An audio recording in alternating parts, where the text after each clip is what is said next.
거래의 조건. 로버트 바 단편소설. 예전에는 응접실의 조명을 어둡게 유지하고 골동품으로 장식하는 것이 유행하던 시절이 있었다. 응접실의 어두움 때문에 밝은 햇빛 아래에서 막 응접실로 들어온 방문자가 눈을 제대로 뜨지 못하고 $200짜리 꽃병에 부딪혀 깨뜨리는 사고가 일어나기도 했다. 물론 그 꽃병은 일본에서 직접 수입되어 미국 뉴욕까지 와서 깨지는 불운을 겪은 것일 테고, 그런 어두운 응접실 한 구석에 호화스럽고 깊은 안락의자가 있었고, 거기에는 아름다운 여자가 앉아 있었다. 그녀는 미국에서 가장 부유한 사람의 아들의 아내였다. 그녀의 남편은 헌신적으로 그녀를 사랑했고, 그녀는 궁전의 여왕처럼 대접받았다. 돈으로 살 수 있는 것이라면 뭐든지 그녀가 원하면 바로 집으로 배달되었다. 하지만 그녀는 조용히 흐느끼면서 자신이 이 땅에서 가장 비참한 존재라고 생각하는 중이었다. 낯선 손님이 그 방 안에 들어온다면 그 사람은 지금껏 본 여자들 중 가장 아름다운 여자를 보고 있다는 사실에 깊은 인상을 받을 것이었다. 예술계에 친숙한 사람이라면 수없이 많은 전시회에서 그녀의 얼굴들이 캔버스 아래로 자신을 내려다본 듯하다고 생각할 것이었다. 그리고 이 나라의 소문에 전혀 낯선 사람이 아니라면 마치 자신들의 일인 듯 온갖 신문들이 떠들어댄 이야기를 상기할 수 있었을 것이었다. 그 이야기는 젊은 에르드라스가 사랑스러운 그림 모델과 결혼을 했다는 것이었다. 모든 사람들이 그 결혼에 대한 이야기를 신문에서 읽었다. 신문들이 평소의 버릇대로 그 결혼에 대해서 온갖 이야기들을 떠들었기 때문이었다. 젊은 에드는 자신의 아버지보다 더 큰 명성을 가지고 있었는데 집안에서 강한 반대가 있을 것을 예상했다. 그러므로 그녀를 부모와 만나도록 하지 않고 함께 도피하는 방법을 선택했다. 늙은 드라스가 처음 그 사안에 대해서 알게 된 것은 생생하면서도 선정적으로 그 도피를 묘사한 석간 신문을 통해서였다. 그 기사 속에서 그는 산탄총을 들고 아들과 여자를 찾아 헤매는 무자비한 아버지로 그려지고 있었다. 늙은 드라스는 종종 선정적인 신문이 중요한 화제거리가 되어왔다. 그는 즉각적으로 전국 방방곡곡에 전보를 발송해서 아들로 하여금 젊은 아내를 데리고 집에 돌아오는 호의를 베풀어줄 것을 간청했다.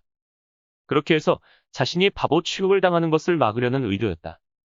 사랑의 잘못을 저지른 연인은 안심하고 뉴욕으로 돌아올 수 있었다. 늙은 드라스는 과묵한 사람이었고 자신의 외아들에게도 그랬다. 에드가 어떤 여자와 결혼을 하든 아버지가 반대할 것이라고 가정한 것은 철저한 오해에서 비롯된 것이라는 것이 늙은 드라스의 생각이었다. 여자가 가난하기 때문에 결혼에 반대할 것이라고 아들이 생각했을 때 아버지는 당황했다. 그녀가 가난하다는 것이 무슨 의미가 있겠는가? 세 사람 모두에게 풍족한 돈을 이미 가지고 있지 않은가? 혹시 돈이 부족하다면 상점을 더 늘리는 것에 문제가 있겠는가? 새로운 철로를 까는 것에는, 주주들을 설득하는 것에는, 월스트리트의 양들의 털을 깎는 것에는, 사람이 결혼을 하는 것은 기쁘기 위해서이지 돈을 벌기 위해서가 아니다. 에드는 정약 결혼을 둘러싸고 돈만을 추구하는 동기들이 발휘되는 경우가 많다고 확신했다. 하지만 늙은 드라스는 그런 것들이 경멸스러울 뿐이라고 말했다. 처음에 엘라는 과묵한 시아버지를 다소 두려워했다. 게다가 시아버지의 이름은 수백 명의 전율과 수천 명의 저주의 대상이었다. 그렇지만 그녀는 늙은 시아버지가 자신을 존중하고 있음을 깨달았고 그녀 앞에서 무뚝뚝하게 구는 것이 어색함의 표현이라는 것도 알아차렸다. 그는 며느리를 기쁘게 하기 위해서 노력했고 그녀가 원하는 것을 충족시켜주지 못할까 걱정했다. 어느 날 그가 어색한 태도로 그녀에게 $100만 수표를 건네면서 밖으로 나가서 다른 여자들처럼 원하는 것을 사라고 말했다. 돈을 주면서 그는 불안하고 혼란스러워 보였다. 만약 돈이 부족하다면 언제든 이야기하라는 말도 덧붙였다. 며느리는 자리에서 벌떡 일어나서 그의 목을 껴안았다. 그런 상황에 익숙하지 않은 늙은 드라스는 당황스러움과 부끄러움을 느꼈다. 그녀는 무심결에 시아버지에게 키스했다. 그러는 사이 수표는 바닥으로 떨어졌다. 그날 미국에서 가장 값비싼 종이 한 장이 허공에서 떠돌았다. 그가 사무실로 가서 아들을 놀라게 했다. 그는 주먹을 쥐고 젊은 아들의 눈앞에서 흔들면서 엄숙하게 선언했다.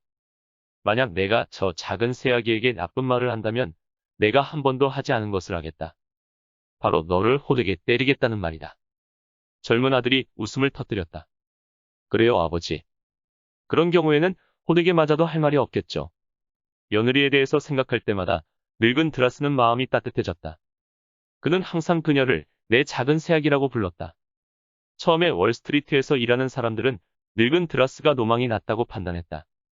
하지만 주식시장에 위기가 왔을 때 항상 그래왔던 늙은 드라스는 올바른 쪽에 서 있었다는 것을 깨달았다. 따라서 월스트리트는 텅 빈 주머니를 쥔 채 늙은 드라스의 노망은 그의 마음속 금융에 대한 부분을 건드리지 않았음을 마지못해 인정했다. 젊은 드라스 부인이 암담한 표정으로 응접실에 앉아 있는데 커튼이 조용히 갈라지며 그녀의 시아버지가 은밀하게 안으로 들어왔다. 마치 도둑처럼. 사실 그는 도둑이 맞았다. 그것도 도둑들 중 가장 위대한 도둑이 맞았다. 드라스의 작고 불안정하게 흔들리며 사람을 꿰뚫어보는 눈동자가 부스스한 회색 눈썹 아래에서 강철의 불꽃처럼 반짝였다. 그는 단 한 번도 누군가를 똑바로 바라본 적이 없었다. 그의 눈동자는 언제나 상대방으로 하여금 자신의 등 뒤를 바라보고 있는 듯한 느낌을 줬다. 마치 누군가 자신을 쫓는 듯. 어떤 사람들은 늙은 드라스가 언제나 암살의 공포에 시달린다고 말했고, 다른 사람들은 자신이 악마의 길을 가고 있기 때문에 언젠가 악마가 그를 채갈 것을 알고 있다고 말했다. 만약 그날이 온다면 나는 악마에게 동정심을 느낄 거예요. 어느 날 누군가 평소처럼 드라스에 대해서 말했을 때 젊은 스미드가 말했다. 그 말은 피할 수 없는 어떤 것을 마주쳤을 때 월스트리트 사람들이 느끼는 일반적인 감정을 잘 표현했다. 늙은 드라스가 방 한가운데로 가서야 자신의 며느리가 흐느끼고 있음을 알아차렸다. 세상에나 새아가. 그가 말했다. 무슨 일이냐? 에드가 너에게 뭔가 안 좋은 말을 한 것이니? 아니에요, 아버님. 여자가 대답했다. 에드보다 저를 친절하게 대해주는 사람은 없어요. 그런 일이 아니에요. 그러더니 자신의 말이 확실한 사실이라는 것을 증명하는 듯 그녀가 다시 울기 시작했다. 늙은 드라스가 그녀의 곁에 앉아서 한 손으로 그녀의 작은 손을 쥐었다. 돈 때문이니? 그가 간절한 어조로 속삭였다. 만약 금전적인 문제라면 아무리 어려운 문제라도 자신이 해결책을 제시할 수 있다는 태도였다. 아니네요, 아버님. 저에게는 돈이 있어요. 세상 그 누가 원하는 것보다 많은 돈이죠. 늙은 시아버지의 얼굴이 어두워졌다. 만약 돈으로 문제의 상황을 개선시킬 수 없다면 그는 문외한일 수밖에 없었다. 나에게 문제가 뭔지 말해주지 않겠니? 어쩌면 내가 해결책을 말해줄 수도 아버님이 도와주실 수 있는 문제가 아니에요. 별것 아닌 문제예요. 생각해보면 스니드 씨의 두 딸들이 저를 방문하지 않는다는 것이 문제거든요. 그게 다예요. 늙은 드라스가 눈썹을 찌푸리고 생각에 잠겨 뺨을 긁었다. 방문하지 않는다고? 그가 무기력하게 그녀의 말을 반복했다. 예. 아마도 그분들은 제가 자신들과 어울리기에는 부족하다고 생각하는 것 같아요. 아마도. 부스스한 눈썹이 아래로 축 처지면서 눈을 가릴 정도였다. 눈 안쪽에서 위험한 빛이 번쩍이는 듯했다. 내가 잘못 생각하는 걸 거야, 새아가. 이런 말도 안 되는 일이 늙은 스니드보다 내 재산이 10배는 많을 거란다. 돈이 부족하다고? 세상에나 내 이름을 수표에 쓰는 순간. 그건 수표에 적힌 금액 문제가 아니에요, 아버님. 여자가 말했다. 사교계와 평판의 문제예요. 제가 에드와 결혼하기 전에 저는 화가들의 모델이었어요. 내가 얼마나 부유한가와 관계없이 사교계 사람들은 저를 무시할 거예요. 늙은 시아버지가 멍한 표정으로 자신의 뺨을 매만졌다. 그가 당황스러울 때 드러나는 습관이었다. 그는 완벽하게 자신의 영역에서 벗어난 문제에 직면하고 있었다. 갑자기 행복한 생각이 그에게 떠올랐다. 그 스니드 집안 여자들은 말이다. 그가 커다란 경멸감을 품은 목소리로 말했다. 그 여자들이 어떤 사람들인지 아니? 그녀들은 늙고 못생긴 노처녀들이야. 그녀들 중 내 절반만큼의 미모를 가진 여자는 없어. 그녀들이 너를 방문하든 말든 신경 쓸 이유가 있겠니? 그 여자들이 사교계를 대표하거든요. 만약에 그녀들이 저를 방문하면 다른 사람들도 저를 인정하고 방문할 거예요. 하지만 사교계 사람들이 너에게 나쁜 감정을 가진 것은 없잖니. 내가 모델이었든 아니든 누구도 내가 어떤 사람인지 내 품격이 어떤지에 대해서 나쁜 이야기를 하지는 않았어. 여자가 절망적으로 고개를 흔들었다. 어떤 사람인지가 사교계에서는 아무 소용없어요. 그 말은 명백한 오해였다. 하지만 그녀는 세상 그 누구보다 비참하게 느끼고 있었다. 사교계에 대해 잘 아는 사람이라면 성격과 품격이 사교계라는 성스러운 구역 내에서 모든 것을 결정한다는 것을 잘 알 것이다. 따라서 앞서의 말은 경험이 없는 미숙한 젊은 여자의 말 정도로 이해하는 것이 좋을 것이다. 내가 어떻게 할지 말해주마. 늙은 드라스의 표정이 밝아졌다. 내가 늙은 스미드하고 내일 이야기를 해보마. 5분이면 모든 문제를 해결할 수 있을 거다. 그게 소용이 있을 것이라고 생각하세요? 젊은 드라스 부인이 의심스럽게 물었다. 소용? 당연히 소용이 있지. 그렇게 하면 모든 것이 해결될 거야. 예전에 스미드가 위기에 빠졌을 때 내가 도와준 적이 있었지. 그러니 그런 사소한 문제라면 즉시 해결해 줄 거야. 내일 그냥 장군과 이야기를 나누기만 하면 돼. 그러면 바로 다음날 스미드의 딸들을 태운 마차가 우리 집 앞에 도착할 거다. 그가 열정적으로 그녀의 하얀 손을 두드렸다. 그러니 사소한 것을 가지고 고민하지 말아라, 새아가. 그리고 도움이 필요할 때면 언제나 이 시아버지에게 말하고. 월스트리트 문제든 5번가 문제든 내가 아는 것이 조금 있으니까 말이다. 스미드는 뉴욕에서 장군이라는 별명을 가지고 있었다. 아마도 그가 군대 경험을 하나도 가지고 있지 않기 때문인 듯했다. 미국 금융업계에서 스미드는 드라스 다음가는 재력을 가진 사람이었다. 그러나 그 두 사람의 재력에는 큰 차이가 있었다. 장군과 모든 세상 사람들이 드라스의 반대편에 돈을 건다면 평균적인 월스트리트 사람은 드라스 편에 돈을 걸 것이었다. 그 외에도 장군에게는 완고하고 정직하다는 평판이 따라다녔다. 반면에 드라스가 파렴치하고 비열하다는 것을 모두가 아는 사실이었다.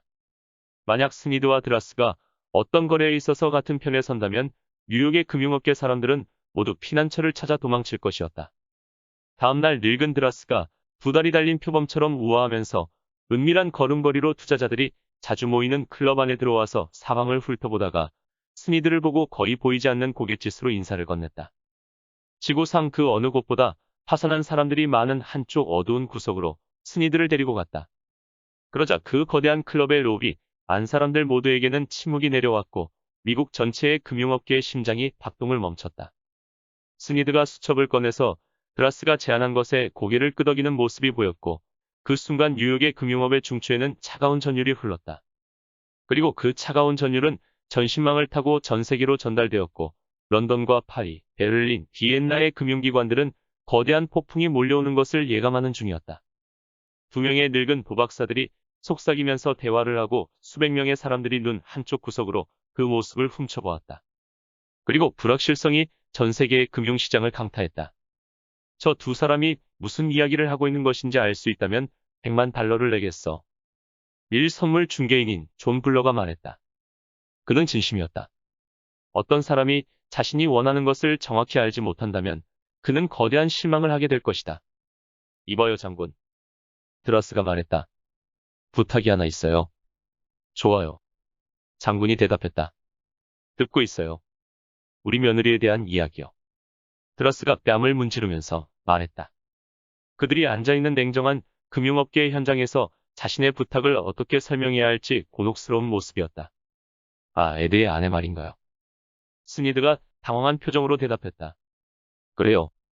우리 며느리가 가슴을 치고 있더군요. 당신의 두 딸이 자신을 방문하지 않았다는 이유로요. 어제 오후 우리 며느리가 혼자 울고 있는 것을 봤어요. 방문하지 않았다고요? 장군이 외쳤다. 그의 얼굴 위로 당황스러움이 떠올랐다. 우리 애들이 그 집을 아직까지 방문하지 않았나요? 알겠지만 나는 그런 종류 일에는 둔감해서 말이죠. 그건 나도 그래요. 하지만 당신의 두 딸이 우리 며느리를 방문하지 않았어요. 그것에 무슨 큰 의미가 있다고 생각하지는 않아요. 그렇지만 우리 며느리는 의미가 있다고 생각하더군요.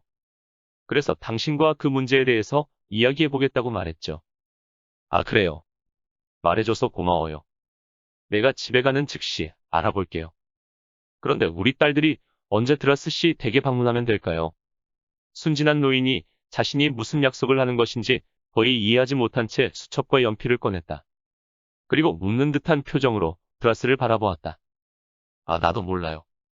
따님들에게 편한 시간이면 될 것 같군요. 여자들이 그런 것을 더 잘 아니까요. 우리 며느리는 오후에는 항상 집에 있어요, 아마도요.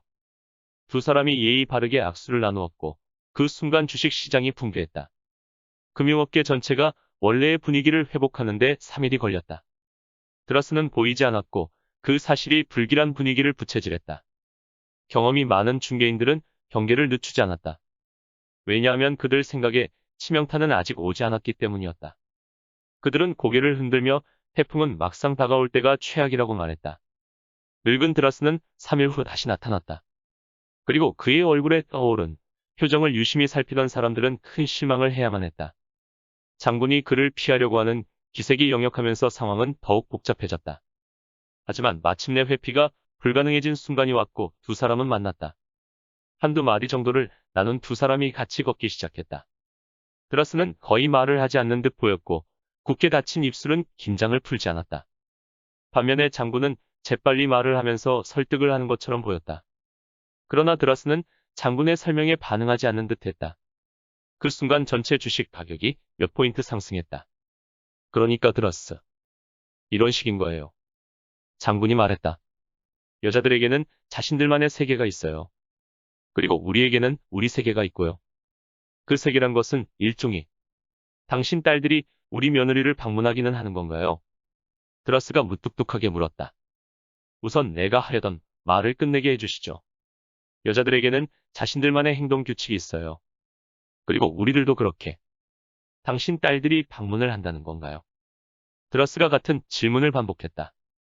똑같이 딱딱한 어조였다.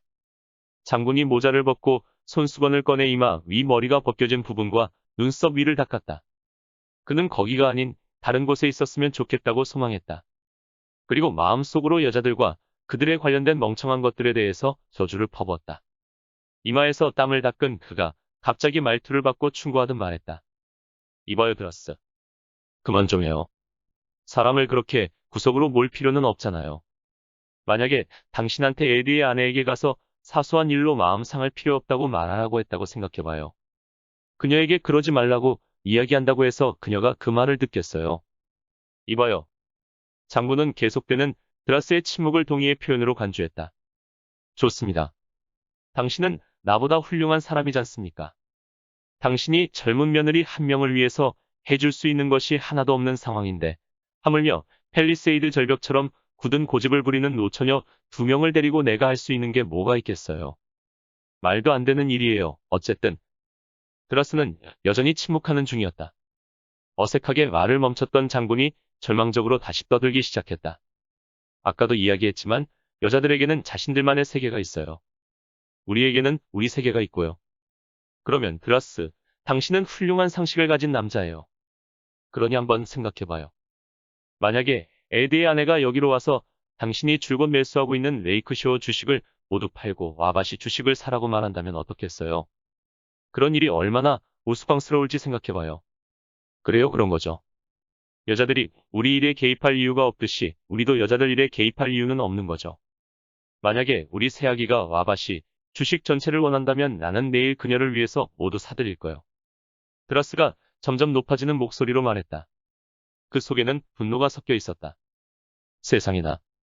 만약 당신이 그렇게 하면 주식시장에 무슨 일이 벌어질지 상상도 하기 싫어요. 장군이 소리질렀다. 불쾌함이라는 그의 감정은 점진적으로 드라스가 암시하는 것의 심각함으로 인해서 작아졌다. 하지만 이 모든 것이 우리의 우정에 큰 영향을 끼치지는 않아야겠죠. 금전적으로 내가 도움이 될 수만 있다면 어떤 경우에라도 나는 당신을 위해서. 아, 그래요. 금전적으로 나는 당신 도움이 필요해요. 드라스가 코웃음을 쳤다.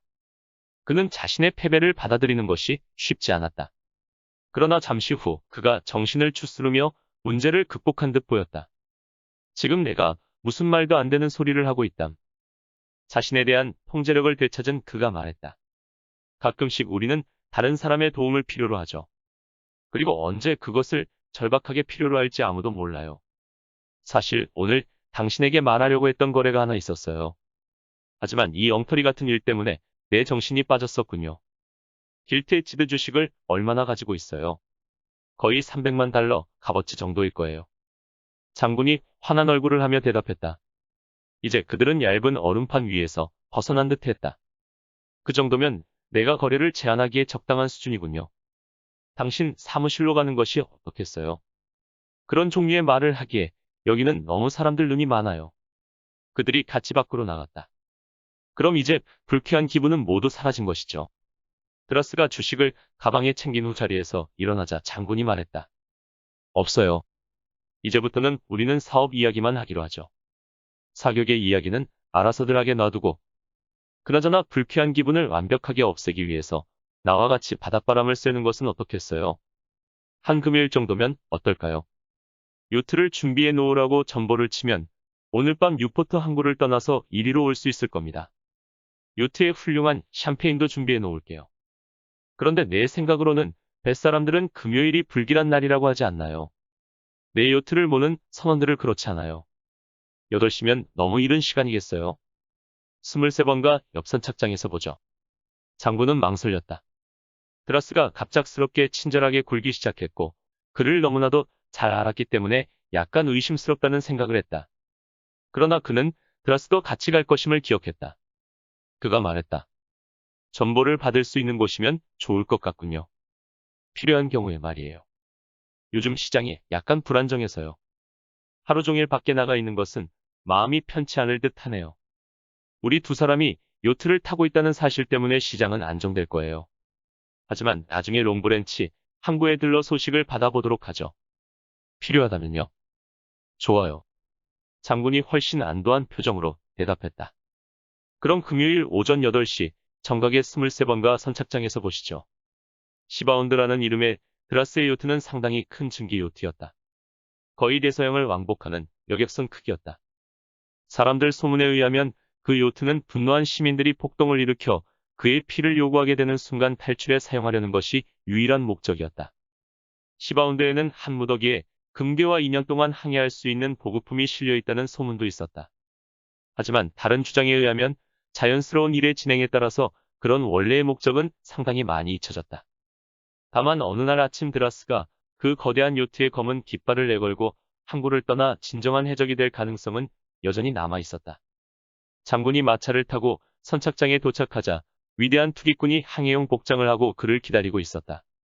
그들이 요트에 오르자마자 밧줄이 모두 풀리고 시바운드가 천천히 항구를 떠났다. 그날 아침에 안개가 상당히 짙었기 때문에 배는 아주 조심스레 움직여야만 했다. 항구 입구 근처에 도달했을 때는 안개가 너무 짙어서 잠시 멈춰서 기적 소리와 종을 울리며 다른 배들에게 경고 신호를 보냈다. 거의 11시까지 그들은 거기에 머물러야만 했다. 시간은 아주 빠르게 흘렀고 모든 조간 신문을 다 읽었다. 도시를 떠나기 전에 신문을 훑어볼 여유가 없었던 두 사람에게는 쓸모있는 시간이었다. 안개가 걷히고 배들이 움직이기 시작하자 선장이 드라스에게 갑판으로 올라와 달라는 연락을 보냈다. 선장은 기민한 사람이었고 자신의 고용주가 어떤 사람인지 잘 알고 있었다. 터그선 하나가 우리 쪽으로 접근하면서 멈추라는 신호를 보내고 있습니다. 멈춰야 할까요? 늙은 드라스가 생각에 잠겨 뺨을 만지면서 선미 너머로 터그선을 바라보았다. 검은 띠처럼 연기가 올라오는 중간 크기의 배가 앞쪽으로 하얀 포마를 일으키며 달려오는 중이었다. 선수에 걸린 몇 개의 깃발이 펄럭였고 공기 속으로 새된 기적 소리를 울리며 다가왔다. 저 배가 우리를 따라잡을 수도 있을까요? 선장이 웃었다. 여기 항구에서 우리를 따라잡을 수 있는 것은 없습니다. 좋아요. 전속력으로 달려요. 저 신호에 대답하지 말아요. 우리는 저 신호를 못 본 겁니다. 알겠죠? 알겠습니다. 선장이 그렇게 대답하고 앞으로 나아갔다. 시바운드의 엔진이 힘차게 뛰었지만 배 안에서는 그것을 거의 느끼지 못했다. 반면에 터그선은 전속력을 내는 것처럼 보였지만 간격을 좁히지 못했다. 드라스의 요트가 속력을 내자 터그선은 점차 뒤로 밀려났다. 그러다가 마침내 절망적인 추격을 포기했다. 바다로 나간 후 엔진에 문제가 생겼고 또다시 항해가 지연되었다. 롱브랜치 항구에서 들리는 것은 불가능해졌다. 금요일은 불길한 날이라고 말했잖아요. 내가. 장군이 말했다. 시바운드가 다시 23번가 선착장 앞에 나타난 것은 오후 8시 직전이었다. 아무래도 당신이 작은 보트에 옮겨 타서 선착장으로 가야 할 것 같군요. 드라스가 말했다. 괜찮다면 말이에요. 선장이 엔진에 대해서 신뢰하지 못해서 육지에 가까이 가는 것을 꺼려하는군요. 아, 나는 괜찮습니다. 즐거운 밤 되세요. 정말 아름다운 하루였어요. 즐거웠다니 나도 기쁘군요. 언젠가 다시 항해를 하도록 하죠. 그날에는 오늘처럼 많은 일이 일어나지 않을 겁니다. 장군은 자신의 전용 마차가 선착장 앞에 서 있는 것을 봤다. 하지만 해가 저물었기 때문에 육지에 완전히 오르기 전까지는 마차 앞에 서 있는 아들의 얼굴을 제대로 볼 수 없었다. 마차 앞으로 다가가자 아들의 얼굴은 늙은이처럼 창백해져 있었다. 세상에나 존. 무슨 일이 있었니? 모든 일이 일어났어요. 금고 안에 있던 주식은 어디로 갔나요? 아, 그 주식들은 괜찮아. 아버지가 말했다. 그의 얼굴 위로 안도의 표정이 떠올랐다. 그런데 그 순간 다른 생각이 그의 머리를 스쳤다. 존이 그 금고의 비밀번호를 어떻게 한 것일까? 스니드는 자신의 사업에 있어서 절대적인 통제력을 유지했고 금고를 열 수 있는 비밀번호는 오직 그만이 알고 있었다. 주식이 그 금고 안에 없다는 것을 어떻게 알았니? 왜냐하면 오늘 오후 1시에 금고문을 폭파시켜서 열었거든요. 폭파해서 열었다고. 세상에 왜 그랬니? 우선 마차에 타세요. 집에 가는 길에 자세히 말씀드릴게요. 모든 것의 바닥부터 무너졌어요. 우리가 가진 주식이 미친 듯 떨어지기 시작했어요. 아버지를 쫓아서 터그선을 보냈지만 저 악마 같은 늙은이가 그 배를 따돌렸더군요. 우리가 그 주식을 확보할 수 있었다면 가격 하락을 막을 수 있었을 거예요. 1시까지 재빨리 처리를 했으면 막을 수 있었을 거예요. 하지만 1시가 넘어서도 우리가 아무 대응도 하지 못하니까 월스트리트 전체가 우리에게서 등을 돌렸어요. 그 주식은 도대체 어디에 있어요? 트러스에게 팔았어. 뭘 받으셨어요? 현금이요? 트러스트 내셔널 뱅크에서 발행된 수표를 받았어. 현금으로 만들었나요? 현금으로 찾으셨어요? 젊은 스니드가 소리 질렀다. 만약 현금으로 찾으셨다면 그 현금은 어디에 있어요? 트러스가 내일까지 그 수표를 현금화하지 말아달라고 부탁을 했어. 젊은 스니드가 절망적인 몸짓을 했다. 트러스트 내셔널 뱅크는 오늘 오후 2시에 파산했어요. 이제 우리는 빅민이에요, 아버지. 동전 한 푼도 남지 않았다고요. 그 수표 이야기는 완전한 사기였던 거예요. 하지만 이제 와서 그런 말이 무슨 소용이 있겠어요. 늙은 드라스는 돈이 많으니까 뉴욕의 모든 변호사를 고용할 수 있겠죠. 차라리 그놈하고 7초만 만날 수 있으면 좋겠네요. 7발 탄창을 꽂은 싼탄총을 들고요. 그런 경우에도 법률이 그놈을 잘 보호할 수 있을까요? 장군 스니드가 낙담해서 고개를 흔들었다. 아무 소용없다, 존. 그가 말했다. 우리도 비슷한 행동들을 해왔거든. 이번에는 우리가 쥔 패가 나빴던 것이지. 하지만 정말로 그가 야비한 것은 나에게 굉장히 친절하게 굴면서 요트에 초대를 하고 한 것이야. 마차가 갈색 석조 건물 앞에 도착할 때까지 두 사람은 아무 말도 하지 못했다.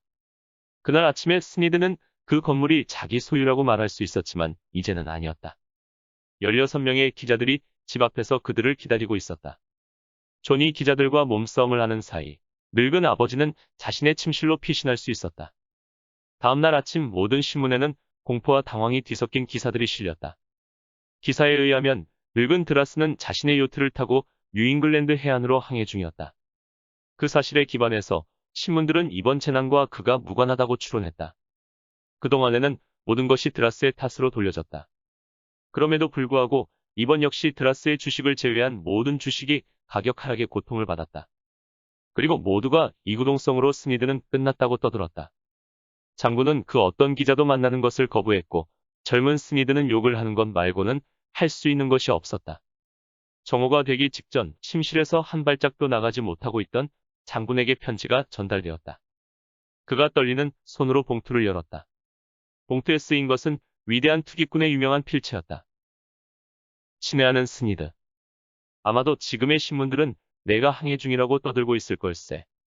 하지만 보통 나에 대해서 말하는 사람들은 언제나 그렇듯 항상 잘못된 정보를 가지고 이야기하지. 어제 우리가 바다에 나간 사이 주식시장에서 약간의 출렁거림이 있었다는 말을 들었네. 상당히 똑똑한 편인 내 중개인들이 그 상황 속에서 내게 두세 건 정도의 이익을 거뒀다는 것이 무척 기쁘네.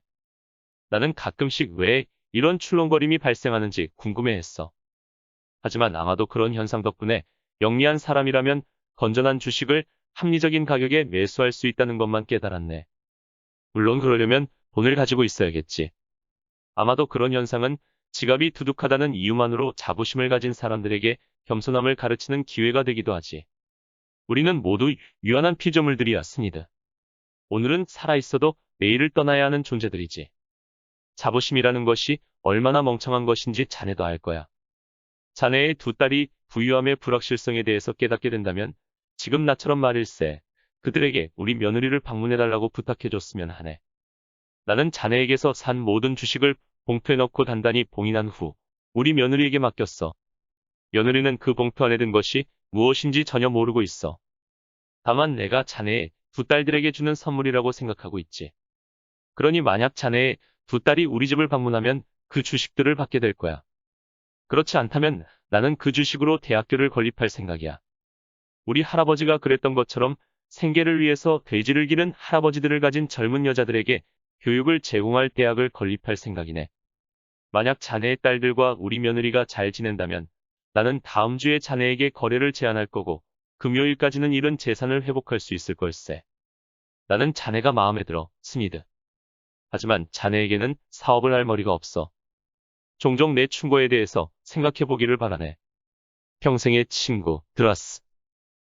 스미드의 두 딸들이 젊은 드라스 부인을 방문했다. 거래의 조건. 로버트 바치움. 위즈덤 커넥트 편행.